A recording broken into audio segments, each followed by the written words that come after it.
প্রতিবেদন প্রকাশ হবার পরে বেশ কিছু সংবাদ প্রতিষ্ঠানের যারা কর্মরত সাংবাদিক আছেন তাদের বিরুদ্ধে মানহানি মামলা হয়েছে এবং সেই মানহানি মামলাগুলো হচ্ছে এরকম এক একটা মামলা 500 কোটি টাকার মানহানি।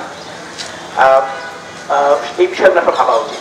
তবে আমি প্রথমেই ধন্যবাদ দিতে চাই ডিআরইউকে, ঢাকা রিপোর্টার্স ইউনিটিকে। তারা এগিয়ে এসেছে এই জাতীয় যখন অন্যায় হচ্ছে এগিয়ে আসার জন্য তাদেরকে ধন্যবাদ জানাচ্ছি।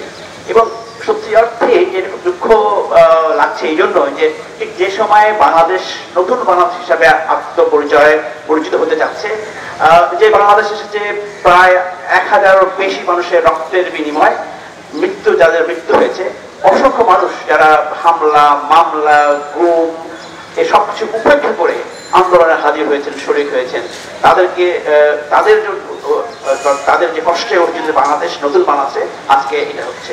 কেন আসলে আমি কথা বলছি, আমি বলার চেষ্টা করছি এরকম আমরা আসলে মূলত সংবাদ প্রকাশ করবার ক্ষেত্রে গণতন্ত্রের কথা বলা হচ্ছিল, যে গণতন্ত্রের জন্যই এই আন্দোলনটা হয়েছিল। যাতে সেই গণতন্ত্রের একটা প্রধান অনুষঙ্গ হচ্ছে সংবাদ মাধ্যম, গণমাধ্যম।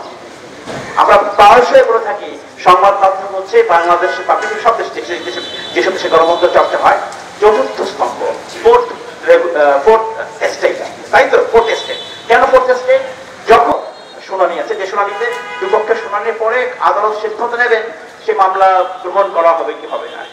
এই কারণে আমি ওই বিষয়ে কথা বলবো না, কারণ ওই দিন ইন্ডিপেন্ডেন্ট তাদের পক্ষ থেকে বা অন্যান্য যারা আছে করছেন তাদের পক্ষ থেকে তাদের যুক্তিতর্ক প্রদর্শন করবেন। এক অর্থে এটা বিচারণাধীন, আমি বিষয়ে কথা বলছি না। আমি যে বিষয়টা বলার চেষ্টা করছি যে ভবিষ্যতে যখন যে কোনো সংবাদ মাধ্যম যে কোনো প্রতিষ্ঠান কাজ করবে তারা যেন এই জাতীয় হামলা না বলে আমরা যে বলি ভয় ভীতির সম্মুখীন না হয়। কারণ 500 কোটি টাকা একজন সংবাদ কর্মী বা একটা সংবাদ প্রতিষ্ঠানের জন্য অনেক টাকা, তাই না? তার মানে এক ধরনের বিষয় স্পষ্টই হয় এখানে যে তারা নিরুৎসাহিত করার চেষ্টা করছেন, ভয় দেখানোর চেষ্টা করছেন।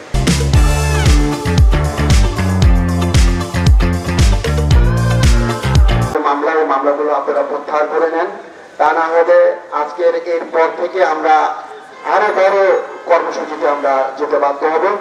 আপনারা অচিরেই এই মামলাগুলো তুলে নেন এবং আমাদেরকে স্বাধীনভাবে কাজ করার আমাদেরকে সুযোগ করে দেন। আপনাদের অনেক দুর্নীতি এগুলা প্রকাশ করলেই আপনারা আমাদের উপরে খেপে যান, আমাদেরকে প্রতিপক্ষ মনে করে আমাদেরকে অযথা হয়রানি করেন। এই বিষয়গুলো খুবই খারাপ, এই বিষয়গুলো করা আসলে একেবারেই আমরা এটা মেনে নেব না।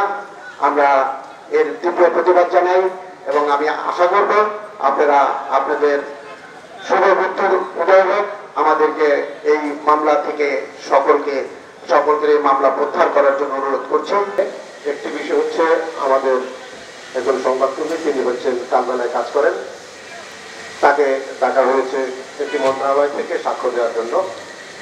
এখন প্রশ্ন হচ্ছে যদি সাংবাদিকরা সাক্ষ্য দেওয়া নিয়ে ব্যস্ত হয়ে পড়ে, ধরেন আমি আজকে একটা রিপোর্ট করলাম, আমাকে চাঁদপুর থেকে সাক্ষ্য দেওয়ার জন্য ডাকলো যে আপনি আসেন চাঁদপুরের ঘটনা আমি আপনার সাক্ষ্য নিতে হবে। আরেকদিন আমাকে কুড়িগ্রাম থেকে ডাকলো, আরেকদিন খুলনা থেকে ডাকলো।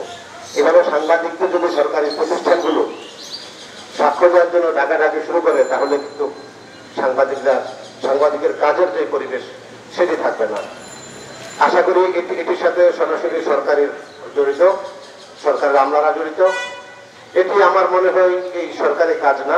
সরকারের মধ্যে যারা বিগত সরকারের যে নেতারা আছে, যারা সরকারকে বেকায়দা ফেলার জন্য কাজ করছে, এটি তাদের কাজ।